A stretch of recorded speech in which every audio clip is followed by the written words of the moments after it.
Assalamualaikum warahmatullahi wabarakatuh. Waalaikumsalam warahmatullahi wabarakatuh. Saat ini kita sudah sampai ya, mungkin ini adalah part terakhir ya, pertemuan terakhir, pembahasan terakhir tentang Sayyidah Fatimah Az-Zahra, putri Nabi Muhammad SAW yang sangat dicintai dan sangat mencintai Nabi kita Nabi Muhammad SAW. Dan seperti pembahasan yang telah lalu yang kita sampaikan ya, bahwa Sayyidah Fatimah setelah menikah dengan Imam Ali karamallahu wajhah, itu jangan dianggap kehidupan beliau menjadi lebih mudah. Karena seperti yang kami ceritakan, Nabi tidak memilih untuk putri yang sangat dicintainya seorang lelaki yang kaya raya. Ya. Akan tapi Nabi malah memilihkan untuk beliau adalah seorang suami yang kalau secara dunia sama sekali tidak mempunyai apapun. Dan kita kemarin sudah diberikan gambaran bagaimana kehidupan Sayyidah Fatimah Az-Zahra dalam pernikahannya. Rumah yang sangat kecil, dan setelah itu dengan perkakas yang sangat-sangat seadanya, sangat-sangat jauh dari apa yang kita miliki saat ini, ya. Dan juga bagaimana kehidupan beliau mengerjakan pekerjaan rumah itu, ya maksudnya benar-benar dikerjakan dengan tangan beliau sendiri, sampai tangan beliau pun melepuh ya, karena beratnya pekerjaan rumah yang harus dikerjakan oleh beliau. Dari mulai menggiling gandum, mengadon gandum gitu ya. Itu bukan pekerjaan ringan gitu ya, karena biasa menggiling gandum itu malah ya termasuk biasa dikerjakan menggunakan alat atau pakai keledai gitu ya. Tapi jadi kalau dikerjakan dengan tangan tuh berat. Bahkan dikatakan pernah Nabi suatu hari ketika Nabi main ke tempatnya Siti Fatimah, melihat Siti Fatimah dan Imam Ali sedang menggiling gandum bersama. So itu Rasulullah datang dan bertanya, siapa di antara kalian yang paling ngerasa capek gitu, maka aku akan menggantikannya. Imam Ali lalu berkata, Fatimah ya Rasulullah. Maka akhirnya Nabi pun mengambil alih kerjaannya Siti Fatimah. Dan lihat adilnya Nabi gitu. Nabi gak langsung datang-datang milih bantu anaknya. Nabi nawarin siapa yang paling capek gitu kan, siapa yang paling merasa susah capek saat itu, maka Nabi langsung menggantikan. Dan menunjukkan hubungan indah gitu ya. Orang tua yang tidak egois ya, kalau sudah, karena kan biasa seringkali kadang kita nih kalau antara anak dengan menantu gitu ya, banyak orang kadang kalau sudah antara anak dengan menantu ini ada pilih kasihnya, kadang lebih memprioritaskan anak daripada menantu. Tapi Nabi tidak, Nabi nggak seperti itu gitu ya. Makanya ketika Imam Ali bertanya, ya Rasulullah, siapa yang orang paling engkau lebih cinta mana, aku atau Fatimah? Kalau urusan cinta Rasulullah mengatakan Fatimah, tapi kalau masalah menghormati ya, ini adalah Imam Ali gitu. Artinya di situ lihat ada makna yang luar biasa gitu. Artinya yang harus ditiru oleh para mertua nih, oleh ilmu untuk para mertua agar bisa bersikap adil ketika anak sudah menikah. Jangan sampai kita menjadikan menantu tuh jauh karena perilaku kita yang menjadi sebabnya. Itu. Dan kejadian ini sering gitu ya. Dan memang subhanallah hubungan Siti Fatimah dengan Nabi itu sangat-sangat indah. Nabi sangat mengerti kualitas keimanan putrinya. Ada satu kisah yang luar biasa yang diceritakan tentang Sayyidah Fatimah. Satu hari Rasulullah SAW ya, ada seorang musafir datang menemui Nabi. Dia kehabisan bekal sampai agak gemeteran saking kelaparannya. Ya, saking kelaparannya, saking payahnya gitu ya. Akhirnya datang kepada Rasulullah SAW untuk ya meminta bantuan gitu ya. Dan waktu itu Nabi itu benar-benar nggak punya apa-apa. Nabi waktu itu nggak ada apa-apa. Akhirnya Nabi gini, kalau selagi masih bisa diambil alih oleh keluarga, beliau akan memerintahkan untuk ke keluarga terlebih dahulu sebelum diserahkan kepada sahabat. Sehingga waktu itu Nabi akhirnya berkata, engkau pergilah ke tempat putriku Fatimah dan kau mintalah kepadanya. Jadi gitu. Akhirnya oleh Nabi disuruh musafir tadi ke tempatnya Siti Fatimah. Sampai ke tempat Siti Fatimah menceritakan, diperintahkan oleh Rasulullah untuk meminta bantuan kepada Siti Fatimah. Siti Fatimah itu bingung waktu itu, karena sebenarnya beliau pun kalau secara yang benar-benar ada itu nggak ada juga gitu loh, nggak ada makanan yang ya bukan kayak kita yang kulkasnya penuh dan sebagainya, nggak ada makanan apapun saat itu. Beliau sendiri kalau untuk ngasih makan bingung juga karena beliau pun nggak punya makanan. Sampai akhirnya apa yang bisa dikasih? Sampai akhirnya beliau tuh teringat ya yang paling berharga di rumahnya itu ya yang bisa mungkin dijual atau apa ya masih lumayan lah. Ini adalah ya akhirnya yang dianggap paling berharga itu adalah selimut yang biasa digunakan oleh Sayyidina Hasan dan Sayyidina Husain. Jadi ada bahan dari kulit begitu yang biasa dijadikan alas atau selimut gitu ya oleh Sayyidina Hasan dan Husain. Dia ngerasa itu yang paling layak. Diberikanlah kepada musafir tadi. Musafir tadi bingung. Ya putri Rasulullah katanya, untuk apa ini? Aku tuh butuh makan, bukan butuh ini. Apakah ini tuh bisa dipakai? Bingung juga Siti Fatimah.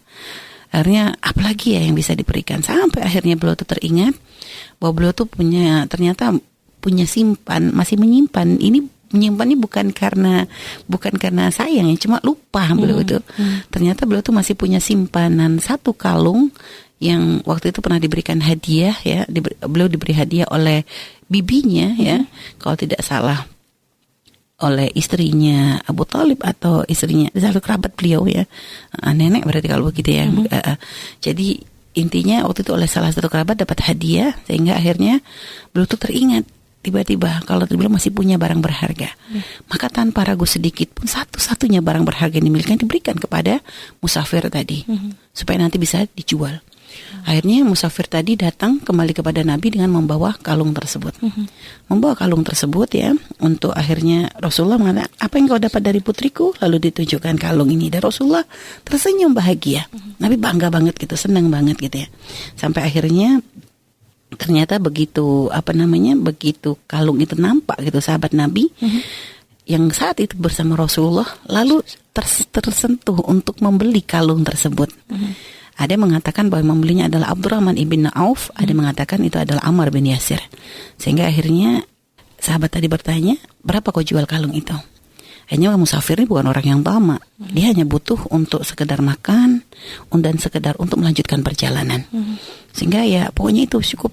Dan ternyata sahabat Nabi ini kan orangnya nggak zalim ya, mereka nggak memanfaatkan orang lemah. Tahu ini adalah barang berharga karena ini adalah barang putrinya Nabi Muhammad SAW. Sehingga akhirnya sahabat Nabi ini malah membelinya tuh dengan harga 20 dinar emas ya, ditambah baju dan juga seekor onta ya untuk tunggangan si musafir. Udah kasih onta, baju ya, sudah itu pakai uang 20 dinar tuh ya lumayan gitu kan. Ya senang musafir melanjutkan perjalanan. Sedangkan sahabat Nabi ini ya Abdurrahman atau Ammar ini itu ketika kalung itu kan sudah dipegang oleh beliau, akhirnya beliau memerintahkan budaknya. Beliau tuh punya budak yang bernama Asam gitu ya, untuk menghadap kepada Rasulullah SAW dengan membawa kalung tersebut untuk dikembalikan lagi kepada Rasulullah SAW. Berikut budak yang mengantarnya pun diberikan kepada Nabi. Jadi akhirnya diberikan kepada Rasulullah dan Rasulullah tersenyum, senang gitu kan. Akhirnya sudah, aku terima hadiah ini dan aku minta kepadamu antarkan kalung ini ke putriku Fatimah. Diantarkan ke Fatimah dan engkau juga aku berikan kepada Fatimah. Dan budaknya diberikan lagi kepada Siti Fatimah. Aja Siti Fatimah kaget, kalungnya balik plus ada budaknya gitu ya. Sehingga akhirnya Sayyidah Fatimah ya, karena rasa syukurnya kepada Allah, akhirnya sudah kalung diterima karena itu ada kenangan ya, ada kenangan dan mungkin bisa diberikan tuh yang lain lagi kan gitu ya. Dan budaknya saat itu langsung dimerdekakan oleh Siti Fatimah. Sehingga si budak tadi begitu dimerdekakan oleh Siti Fatimah, beliau langsung tertawa gitu kan. Siti Fatimah bertanya, kenapa kau tertawa? Aku melihat betapa berkah kalung yang kau berikan. Dengan kalung yang kau berikan itu ternyata kau membantu seorang musafir sehingga dia tidak lagi kelaparan dan dia bisa kembali melanjutkan perjalanan. Dan dengan kalung yang kau berikan tadi pun seorang budak bisa merdeka. Sehingga keberkahannya, rasa berkah banget. Ya begitulah tarbiyah Nabi Muhammad SAW kepada putrinya. Jadi dalam mengajarkan kepada kebaikan, Nabi itu nggak tanggung-tanggung gitu ya. Nabi pengen putrinya benar-benar menjadi orang yang luar biasa dan akhlak yang luar biasa. Jadi itulah. Dan subhanallah kehidupan Sayyidah Fatimah ya, tadi seperti kami sampaikan bukan kehidupan yang mudah, beliau hidup dalam kesederhanaan. Akan tapi memang kedekatan beliau dengan Rasulullah itu kedekatan yang luar biasa. Hubungan seorang anak dan ayah yang gak bisa dijelaskan. Cinta Rasulullah kepada beliau dan cinta Sayyidah Fatimah kepada Rasulullah itu luar biasa banget gitu ya. Apalagi setelah lahirnya Sayyidina Hasan dan Sayyidina Husain ya, sama seperti kami Umi ceritakan kemarin ya, sampai-sampai para sahabat tuh kalau sudah Rasulullah keluar dari rumahnya Sayyidina Hasan Husain tuh pada nunggu. Kenapa? Karena ngelihat wajah cerianya Rasulullah tuh menyenangkan bagi para sahabat. Dan kebahagiaan bagi Rasulullah dengan cucu itu nggak pernah tanggung ya, bahkan beliau rela untuk main kuda-kudaan dan sebagainya, menunjukkan kedekatan beliau dengan cucu-cucu beliau gitu ya. Sampai akhirnya subhanallah tiba masa di mana Rasulullah kesehatannya semakin menurun ya. Dan Sayyidah Fatimah adalah orang yang sangat merasakan kesedihan dengan sakitnya ayahnya. Apalagi setelah semakin parah sakitnya Nabi Muhammad SAW gitu ya. Sehingga pada suatu hari gitu ya, Sayyidah Fatimah mengunjungi Nabi Muhammad SAW dan beliau itu ya melihat kondisi Nabi yang sakit seperti itu, nggak tega gitu. Wah ya betapa sakitnya. Sehingga Nabi itu ya ingin menyabarkan, menguatkan hati putrinya. Tahu Rasulullah bahwa Sayyidah Fatimah pun merasakan kesedihan dengan sakitnya Nabi Muhammad SAW. Sehingga Nabi berkata, setelahnya tidak akan ada sakit lagi wahai putriku. Dan ketika itu gitu ya, karena Rasulullah sakit itu di rumahnya Sayyidah Aisyah. Kami nggak akan menceritakan komplit tentang wafatnya Nabi ya, karena memang ada nanti mungkin kalau memang ini sudah ada kisah mungkin bisa mendengarkan dari ceramah yang pernah Buya sampaikan ya. Ini kita pengen khusus karena memang menceritakan tentang Sayyidah Fatimah ya. Sehingga suatu hari ketika Sayyidah Fatimah itu sedang menemui ayahnya begitu, kan waktu itu Rasulullah bersama Sayyidah Aisyah. Rasulullah mau mendekatkan telinga Sayyidah Fatimah ke bibir beliau ya, untuk membisikkan sesuatu. Lalu setelah itu Sayyidah Fatimah menangis mendengar bisikan Nabi, dan setelah itu Rasulullah ambil lagi, dekatkan lagi dan dibisikkan lagi, dan setelah itu Sayyidah Fatimah pun tertawa. Sehingga hal ini mengejutkan Sayyidah Aisyah. Kata Sayyidah Aisyah, aku nggak pernah melihat ada orang menangis dan tertawa di saat yang begitu dekat gitu. Sehingga akhirnya begitu Sayyidah Fatimah keluar dari rumah, ditanya oleh Sayyidah Aisyah, cuma Sayyidah Fatimah mengatakan aku nggak bisa menceritakannya. Ini adalah rahasia. Artinya ayah nggak menyuruh untuk menyampaikan, maka Siti Fatimah pun nggak menyampaikan. Sampai akhirnya ternyata bisikan itu ketika Rasulullah sudah wafat, ditanya lagi kepada Siti Fatimah, baru Siti Fatimah mau bercerita kepada Sayyidah Aisyah bahwa bisikan yang pertama itu adalah Rasulullah berkata kepada Sayyidah Fatimah bahwasanya malaikat Jibril ini tahun ini maksudnya mengulang Al-Quran itu sampai 2 kali. Biasanya hanya sekali, tapi ini 2 kali, dan Nabi merasa bahwa itu tanda bahwa waktu Nabi di dunia itu semakin sebentar. Yang mendengar begitu berarti ajal sudah dekat, dan Siti Fatimah langsung menangis, merasa bahwa dia akan kehilangan ayahnya. Ya, akan tapi setelah itu bisikan yang kedua, Rasulullah berkata, wahai Fatimah, apakah engkau tidak rida ketika engkau dipilih oleh Allah untuk menjadi pemimpinnya wanita ahli surga? Dan engkau adalah keluarga yang paling cepat menyusulku. Baru setelah itu Sayyidah Fatimah itu bisa tertawa ketika mendengar perkataan ayahnya. Dan akhirnya ketika wafatnya Nabi Muhammad SAW, gitu ya, Sayyidah Fatimah merasakan ya kesedihan yang luar biasa. Ya. Beliau menangis dan merasa sangat-sangat sedih gitu ya, dengan kepergiannya Nabi Muhammad SAW. Sehingga pada waktu wafat itu beliau berkata, ya abatah ajab rabbada'ah, wahai ayah, kau telah menjawab panggilan Tuhanmu. Ya abatah minal jannatul firdausi ma'wah, wahai ayah, kembalimu adalah ke surga. Ya abatah ila jibrilina na'ah, wahai ayah, kematianmu telah diberitahukan oleh Jibril. Artinya beliau saat itu merasa sedih yang teramat sangat gitu ya.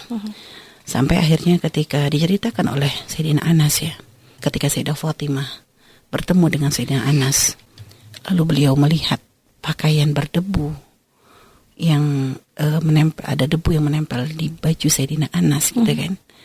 Karena itu Sayyidina Anas ikut dalam prosesi pemakaman Nabi Muhammad SAW.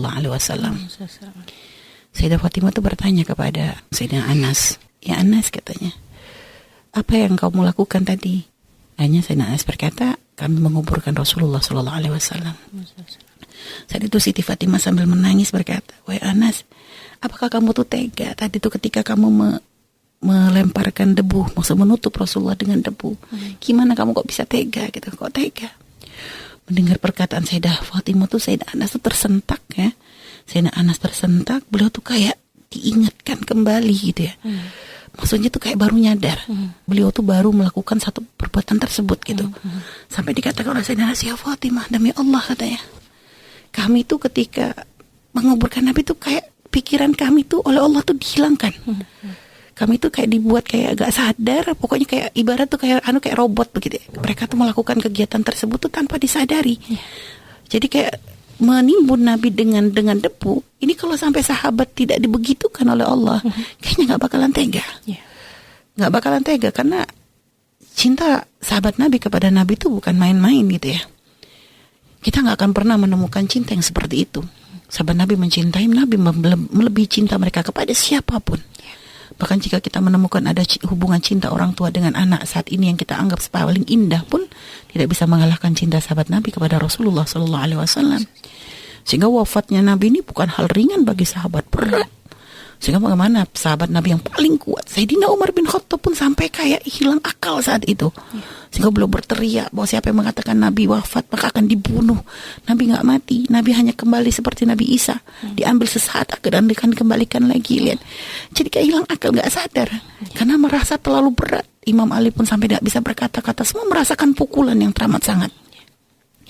Sehingga makanya prosesi pemakaman Nabi pun memang kata Sayyidina Anas waktu itu para sahabat tuh kayak dibuat lupa, sehingga mereka tuh menabur itu ya benar-benar dalam keadaan seperti akalnya tidak ada di situ ya.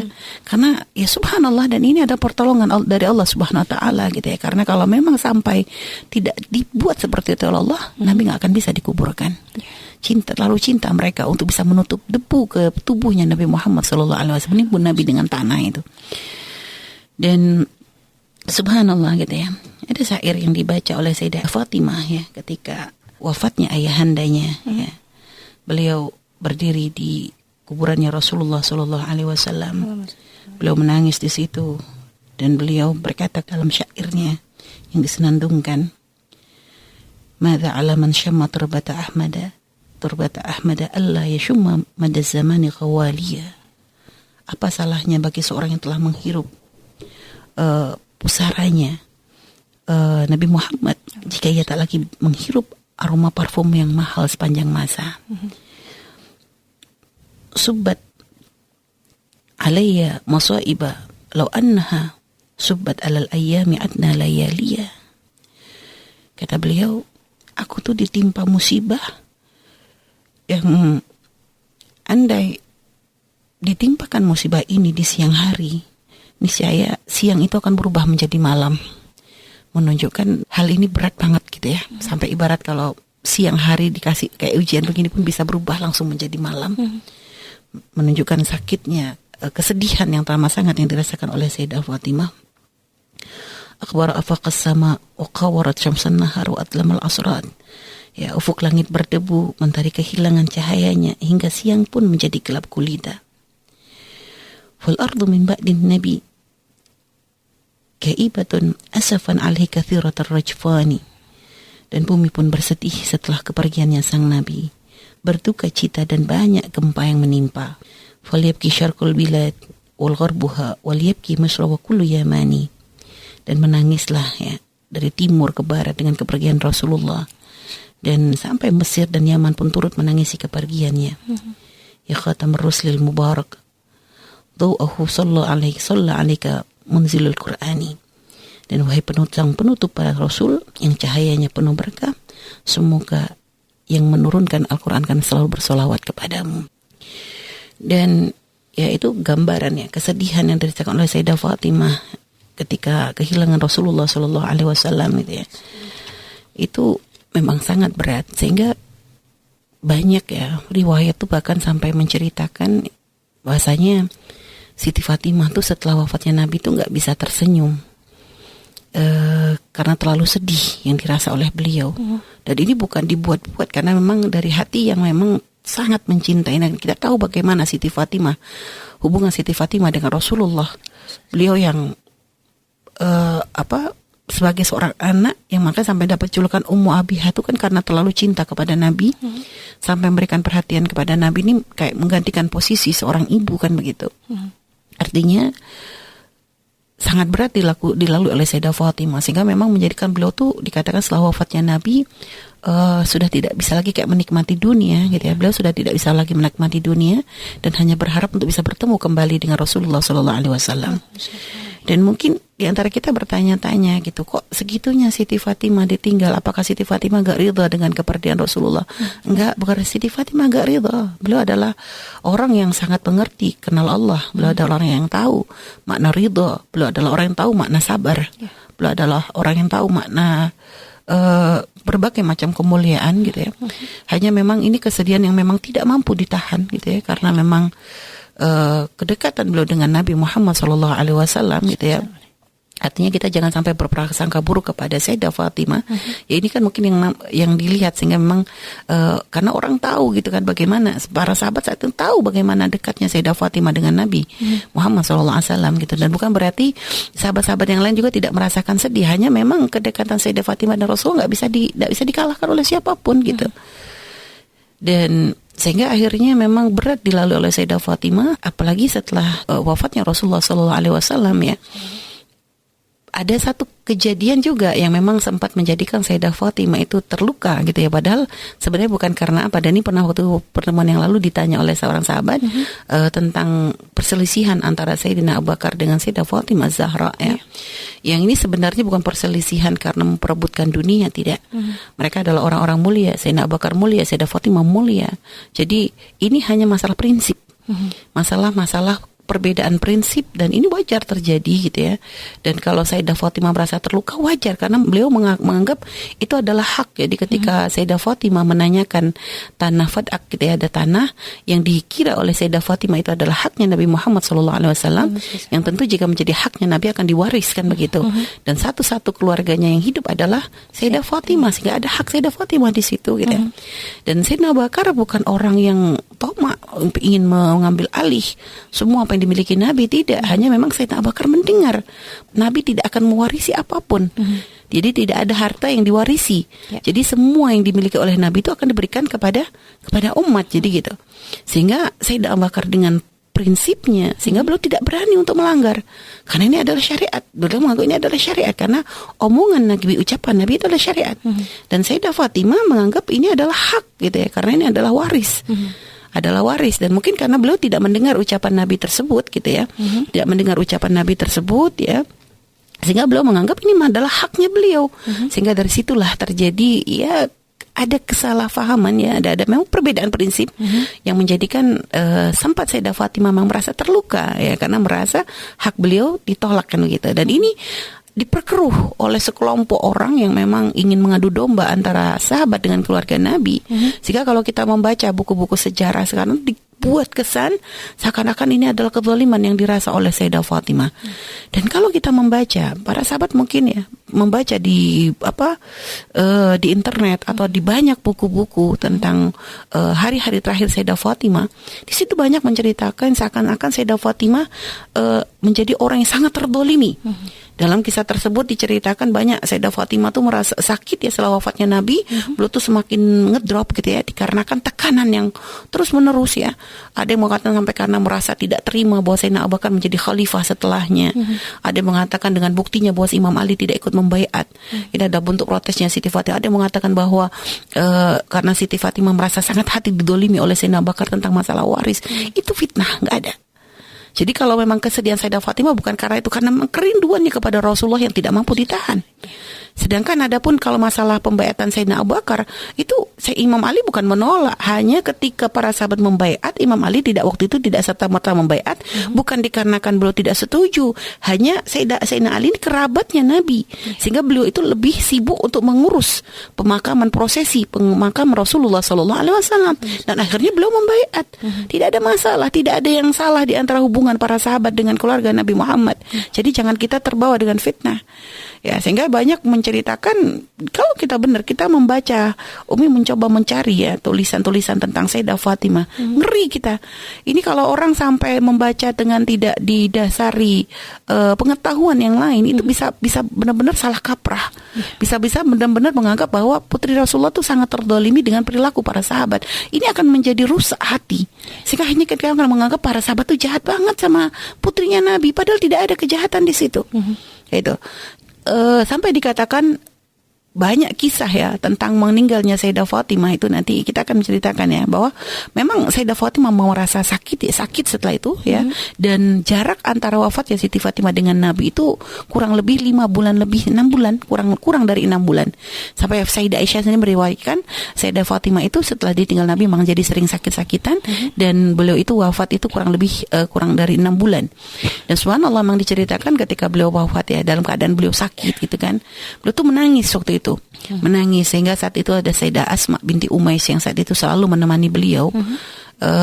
Karena Sayyidah Asma binti Umais itu adalah istri dari Sayyidina Ja'far ya. Jadi beliau, Sayyidina Asma pernah menikah dengan Sayyidina Ja'far. Pada waktu itu Sayyidah Fatimah tuh menangis, dan ini memang yang sangat ma'ruf ceritanya. Bagaimana waktu itu Sayyidah Asma lalu bertanya, Fatimah, kenapa engkau menangis? Beliau hanya berkata gitu kan, aku membayangkan gitu kan ketika aku nanti mati gitu kan, bahwa beliau nanti akan dibungkus dengan kain kafan, yang kain kafan itu akan membentuk lekuk tubuh beliau ya. Ini sering banget Buya menceritakan ya. Aku rasa nggak sanggup membayangkan hal tersebut gitu, nggak kebayang di benaknya Siti Fatimah bahwa tubuh yang selama ini dijaga, tertutup dengan begitu bagusnya, dengan rapatnya, itu ternyata nanti ditutup dengan kain kafan. Yang namanya kain kafan gak mungkin longgar, pasti nanti agak dibuat ketat itu sehingga akan memperlihatkan lekuk tubuh beliau. Subhanallah ya, memang benar ini adalah hal yang luar biasa. Bahkan menghadap Allah pun dalam keadaan meninggal, jangankan ya, kalau ada orang meninggal aja ditelanjangin juga gak dosa kok yang meninggal. Ya, cuma dosa bagi yang hidup gitu ya. Cuma ini Siti Fatimah begitu menjaga, itulah yang luar biasa. Sampai akhirnya begitu beliau berkata begitu, Sayyidah Asma lalu bercerita bahwasanya di Habasyah beliau melihat bahwa orang-orang yang meninggal itu tidak dibawa begitu saja. Artinya mereka akan ditutupi dengan yang namanya keranda itu. Sehingga mendengar apa yang disampaikan oleh Sayyidah Asma, lalu Sayyidah Fatimah lalu meminta kepada Sayyidah Asma untuk mempersiapkan keranda untuk ketika nanti beliau wafat agar dibawa ke kuburan itu dengan keranda. Dan tidak hanya itu gitu ya, beliau juga berpesan bahwasanya agar beliau itu dikuburkan itu di malam hari ya, dikuburkan di malam hari. Dan juga beliau itu meminta kepada Imam Ali bahwasanya beliau ingin yang memandikan beliau itu adalah Imam Ali karamallahu wajhah gitu ya. Karena memang beliau tuh tidak ingin, maksudnya badan atau tubuh beliau tuh dilihat oleh siapapun begitu ya. Sehingga akhirnya memang Imam Ali yang memandikan beliau, hanya waktu itu dibantu oleh Sayyidah Asma gitu ya. Karena memandikan jenazah nggak mungkin sendiri biasa gitu. Jadi dengan ada bantuan Sayyidah Asma, tapi memang yang memandikannya adalah Imam Ali. Dan termasuk di antara wasiat beliau ya adalah dengan bahwa nanti setelah beliau wafat ya, beliau ingin agar Imam Ali itu menikah dengan keponakan beliau, putri dari Sayyidah Zainab, yaitu Umamah. Jadi Sayyidah Umamah, karena beliau tahu Sayyidah Umamah itu adalah seorang anak yang solehah gitu kan, karena cucu Nabi, dididik oleh Nabi gitu, dan dididik oleh tarbiyah yang bagus. Dan beliau ingin mempercayakan Sayyidah Umamah itu untuk mendidik Sayyidina Hasan dan Husain ya. Karena memang ketika ditinggal oleh Sayyidah Fatimah, usia mereka berdua pun masih kecil. Karena ditinggal Nabi aja usia 8 tahun kurang lebihnya gitu ya. Artinya tinggal Sayyidah Fatimah 6 bulan kemudian belum 9 tahunan kurang lebih. Jadi masih anak-anak. Sehingga butuh seorang ibu yang baik, sehingga makanya Sayyidah Fatimah berharap menikah dengan Sayyidina Ali, meminta Sayyidina Ali untuk menikah dengan Sayyidah Umamah. Tadi Sayyidah Asma itu istri dari Ja'far bin Abi Thalib ya. Jadi saudara dari Imam Ali karamallahu wajhah. Jadi berarti dengan Siti Fatimah itu iparan. Posisinya iparan. Dan memang masih ada kerabat keluarga kan ya, cuma memang bukan mahram dengan Sayyidina Ja'far. Tapi ada kedekatan antara beliau dengan Sayyidah Asma. Dan akhirnya memang benar ketika beliau wafat itu dikatakan Sayyidah Fatimah, pendapat paling banyak menceritakan Sayyidah Fatimah itu wafat di tanggal 3 Ramadan. Dalam keadaan ketika itu beliau sudah bebersih ya. Beliau sudah bebersih. Memang ada riwayat mengatakan bahwa Sayyidah Fatimah itu ketika meninggal udah mandi dulu, sehingga ketika wafat tidak dimandikan. Itu nggak benar. Jadi tidak benar riwayat itu. Karena dalam syariat pun tidak diperkenankan. Seandainya memang ada orang ketika akan meninggal sudah mandi bersih terlebih dahulu, ketika meninggal tetap dimandikan. Jadi gitu. Nah, Sayyidah Fatimah pun begitu. Sebelum wafat beliau sudah rapi, bersih, kayak udah siap ya untuk menyambut pertemuannya dengan Nabi Muhammad. Bahkan beliau sendiri ketika itu membisikkan di telinga Sayyidina Ali sebelum wafatnya bahwasanya Rasulullah itu sudah menunggu beliau. Sehingga Imam Ali itu merasa sedih banget gitu ya dengan apa yang disampaikan oleh Sayyidah Fatimah gitu kan. Dan akhirnya ketika Sayyidah Fatimah wafat gitu kan, dilaksanakanlah seperti apa yang diminta oleh beliau, wasiat-wasiat beliau, bahwa beliau nanti dibawa dengan keranda, bahwa beliau nanti ingin dikuburkan di malam hari, bahwa mandikan nanti adalah si Imam Ali karamallahu wajhah. Itu dilaksanakan. Hanya memang berita wafatnya beliau itu didengar oleh para sahabat, menjadikan mereka semua berkerumun ya, berkerumun menunggu keluarnya jenazah Sayyidah Fatimah untuk disolati. Sampai akhirnya ada seorang sahabat yang bernama Abu Dzal Al-Ghifari itu langsung berkata untuk mengecoh, karena memang Sayyidah Fatimah tidak ingin dilihat oleh orang banyak. Keinginan beliau itu, sehingga akhirnya sahabat Abu Dzal Al-Ghifari mengatakan, wahai kaum, katanya, pergilah kalian gitu, karena Sayyidah Fatimah ini bukan saat ini untuk dikuburkan gitu, jadi dikecoh gitu kan, sehingga akhirnya para sahabat pun pergi gitu kan, dan akhirnya dikuburkanlah beliau di Baqi ya. Pendapat penguat mengatakan di Baqi. Nah, ada berita yang disebar gitu ya. Dan ini subhanallah, mungkin Nadia bisa melihat kalau Nadia mencari tentang wafatnya Sayyidah Fatimah, Nadia akan menemukan banyak kisah ya, di mana di situ diceritakan ya bahwa sakit hatinya Sayyidah Fatimah kepada Sayyidina Abu Bakar ya, menjadikan beliau itu tidak ingin sampai Sayyidina Abu Bakar tuh tahu tentang wafatnya. Jadi ada kisah itu tuh muncul. Makanya kami ingatkan kepada para sahabat semuanya, hati-hati. Umi dari awal sudah mengatakan, untuk kisah Sayyidah Fatimah nih kita nggak bisa sembarangan menerima, karena ada banyak sisipan, ada banyak titipan kisah-kisah yang dibuat oleh orang-orang Syiah ya, yang mereka ingin memecah belah umat dengan menjadikan kita tuh benci dengan sahabat. Maka ini jangan sampai terjadi. Sehingga karena nggak begitu akhlaknya, nggak mungkin Sayyidah Fatimah menyimpan dendam kepada siapapun. Beliau adalah orang yang hatinya sangat bersih. Bahkan seandainya memang benar-benar ada kezaliman, tidak akan dipendam sampai beliau wafat, nggak akan seperti itu. Jadi sebenarnya orang Syiah itu pengen, satu sisi pengen merendahkan sahabat ya, maksudnya menunjukkan kezalimannya ahli bait gitu kan, dengan dolimnya sahabat itu, terutama Sayyidina Abu Bakar saat itu. Tapi mereka secara tidak sadar malah sebenarnya pengen merendahkan, tanpa mereka sadar mereka merendahkan Sayyidah Fatimah. Ya, kesannya Sayyidah Fatimah punya hati jelek banget. Padahal nggak mungkin. Bagaimana ada orang yang sangat dicintai Nabi, pemimpinnya wanita ahli surga, menyimpan kebencian? Nggak akan. Saat memang benar-benar terzalimi, nggak akan. Dan padahal beliau tidak ada terzalimi. Ini hanya memang masalah beda prinsip. Dan beliau tahu siapa Sayyidina Abu Bakar. Beliau tahu bagaimana Sayyidina Abu Bakar membela Rasulullah SAW. Beliau tahu bagaimana posisi Sayyidina Abu Bakar. Jadi orang yang sangat dicintai oleh Nabi dan mencintai Nabi, tahu. Jadi tidak akan seperti itu. Nah, hanya makanya kami ceritakan pada pertemuan yang lalu bahwa sebelum wafat Sayyidina Abu Bakar dalam kondisi Sayyidah Fatimah sakit pun menemui Sayyidah Fatimah ya taraddahu, jadi mencari ridhonya Sayyidah Fatimah, sampai akhirnya Sayyidah Fatimah memaafkan, nggak ada masalah. Ya, hubungan sudah indah, nggak ada masalah. Bahkan Imam Ali sendiri yang mengizinkan Sayyidina Abu Bakar untuk bertemu. Ada Sayyidah Fatimah bertanya, "Apa kau izinkan?" Kata si Imam Ali, "Aku izinkan." Karena memang Imam Ali ingin semuanya hubungan baik. Hanya kadang kisah ini ditutup. Kisah ini nggak banyak. Kalau kita menemukan banyak kisahnya malah kebalik gitu. Jadi kesannya memang ada kebencian.